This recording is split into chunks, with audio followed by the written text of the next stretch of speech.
Hi everybody, this is a video about Mycoplasma. Someone posted a question on one of my other Mycoplasma related videos and it goes something like this.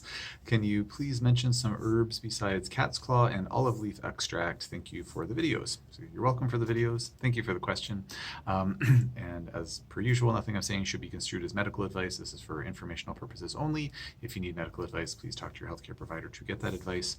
So when it comes to treating Mycoplasma, I largely subscribe to the works of the late great Stephen Buhner, master herbalist, wonderful human being, wrote these amazing definitive textbook, well, not textbooks, well, I don't know, they're kind of like textbooks. Anyways, these wonderful books about Lyme and co-infections, including Mycoplasma. And I have found that his protocols have worked the very best for going after these systemic microbes, so that's what I use in practice. So some of the herbs over and above cat's claw and olive leaf, which I don't use olive leaf actually for in general as an antimicrobial. Nothing against it, it just isn't kind of a top one that I recommend. I do use cat's claw. I don't really think of cat's claw as a specific agent for mycoplasma per se. Not saying that it doesn't work against mycoplasma, it's just not one of the books that Stephen Buhner lists. With that being said, when I'm working with antimicrobial herbal protocols, as I've mentioned in other videos, I generally work with a broad spectrum herbal formula. I like to work with 8 different herbs. I think I rhymed them off pretty recently, but I'll rhyme them off again in a more recent video. But I'll rhyme them off again here. So cat's claw is one of them. There's also Japanese knotweed. There is cryptolepis. There is alcornia. There's also Sida acuta. There is, oh my gosh, Chinese skullcap. There's one called Isatis. And oh my gosh, blanking on the last one. It's been a long Monday. Anyways, there's one other one out there. It's a great one. I'm sure it deserves me to remember it, but it deserves being remembered, but I don't remember what it is off the top of my head. I can't remember which ones I've already listed. So the ones out of that list that, to my understanding, again, according to the work of Stephen Buhner, are the most mycoplasma specific. That would be the Hutunia, that would be the Chinese skullcap, that would be the Isatis. With that being said, as more research has been done on some of these herbs, I wouldn't be surprised at all if cryptolepis actually is high on that list as well. Seems to be the one of the most potent herbs, if not the most potent herb against Borrelia, Bartonella, Babesia, at least in petri dish studies. I wouldn't be surprised if Mycoplasma fit into that category or fit into that grouping as well. The other thing that is worth mentioning when it comes to a mycoplasma-based treatment, or rather treating mycoplasma treatment, is some of the adjunctive therapies over and above herbs. I know the question was about herbs, but I'll just talk a little bit more because it's only been 3 minutes of the video and I want to make it worth your while to listen to this. So the other things that I would consider if a patient came in with systemic mycoplasma symptoms, and assuming they didn't have other things going on, I'd also be thinking about some intravenous therapies, like intravenous ozone therapy would be high on the list for me. We also do something called intravenous photobiomodulation, possibly combining that with some methylene blue, either orally or intravenously. And then I'd also be thinking about possibly bringing in some low-dose immunotherapy that's specific for LDI, or for mycoplasma rather. As I mentioned in some other videos before, it's really important, especially with systemic infections and mycoplasma being no exception, to remember that these microbes cause a lot of their chronic cause a lot of chronic issues because of the way that they dysregulate the immune system. So they ultimately flip the switch on the immune system, putting the immune system into a pro-inflammatory mode instead of being in a savvy antimicrobial mode. And that's really great for the mycoplasma because the immune system is running around creating inflammation here and there and not killing off the microbes as it should be doing. And it's not the body's fault, it's just the mycoplasma has evolved to basically trigger certain pathways in the body to dysregulate the immune system. It's just what it's really good at doing. So is Borrelia, so is Bartonella, so is Babesia.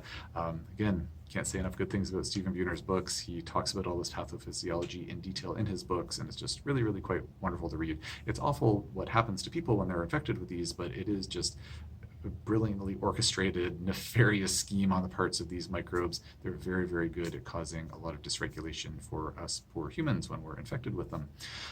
So the low-dose immunotherapy is something that, as best we can tell, helps to target that immune system dysregulation. A lot of the herbs that I mentioned also have immune system modulating properties, and of course there are other agents beyond herbs that can help with that too.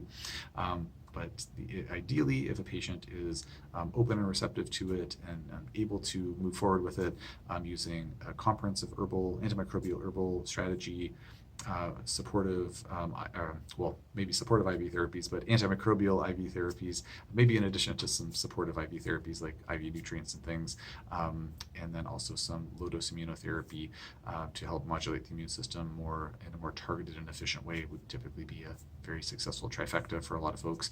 Now, of course, a lot of folks who are dealing with mycoplasma are dealing with some other microbes as well, which is why this broad spectrum antimicrobial herbal treatment is big favorite of mine, because whether it's just Mycoplasma by itself, or it's Mycoplasma plus Bartonella, or Mycoplasma plus Borrelia, or all of the above, or there's some Epstein-Barr virus in there too, we're going to clobber those microbes quite effectively using this combination herbal formula. And then the IVs, of course, are not specific for microbes, for individual microbes either. They're going to be quite broad spectrum in their activity as well.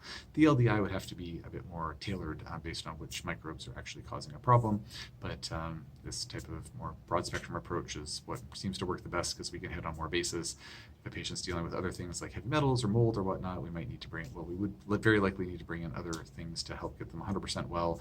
And that's, and whether it's just Mycoplasma or there's multiple things going on, we do always have to remember, in my opinion, it's important to remember that we need to heal up the damage that's been done by these microbes as well. So therapies to help rebuild the mitochondria, maybe help support joint health or muscle health or whatever tissues have been compromised, getting caught up on the backlog of detoxification, because Mycoplasma in particular, as a co-infection of Lyme, is particularly renowned for its ability to create a lot of energy depletion in the system.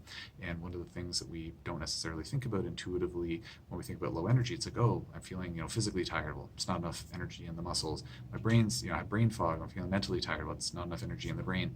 Well, we have to remember that our livers use up a lot of energy. They consume about a fifth of all the energy that's consumed in the run of an average day.